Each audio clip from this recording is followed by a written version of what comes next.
Hey everybody, it's Missy from Shimmerz again, and today I wanted to show you something fun that you can do if you have a stash of flowers that look like this that you might have on your shelves. I bought these so long ago and I had every intention of using them, but they are still sitting on my shelf, and so I wanted to find a way to use them.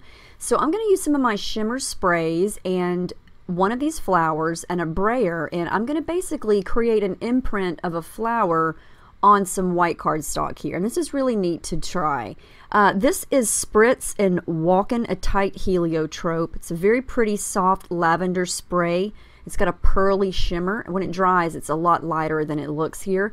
I just sprayed it right onto the flower, flipped it over, and then I'm going to smush it down with my brayer, and it's almost like using it as a stamp. And look how pretty that looks. It's a very cool look. You're going to get some lights and some darks, and since so much of that ink is in the flower, you can actually do it a couple of times before you spray it again, and it's going to get a little bit lighter and lighter each time. And I think these are so pretty, and I'm going to wind up cutting these out later, and I'm going to add in a couple more colors just for some variation. This is Vibes and Sweetheart, one of my most favorite pink colors, and I'm going to just put it right over this middle flower, and you get a little bit of a color variation. And again, the more you roll it without re-inking it, the lighter it's going to get. You could do this with so many different color schemes and get some really unique looking flowers. And you could do this with any shape or any size flower that you may have, and you could reuse the same one over and over again, you know, for several applications here. I just added some colorings in Pretty in Pink.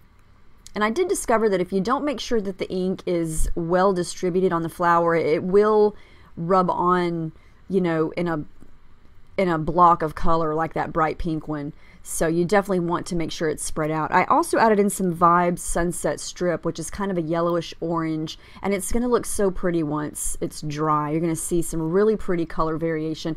And once these are dry, they're going to be a lot lighter. So I'm going to fussy cut these out. And these are going to make the prettiest embellishments. Look how pretty these turned out. So you can see they're a lot lighter now that they're officially dry.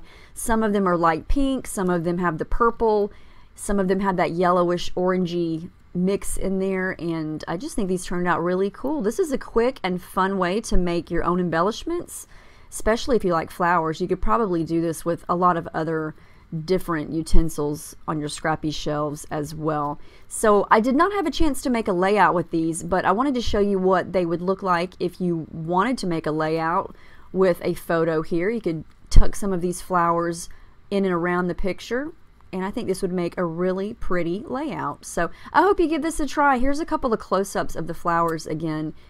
You know, I only used a couple of colors, and you can see that each flower is totally different. So this would be neat to try with some blues and some greens and some yellows. So I hope you give it a try. It's lots of fun.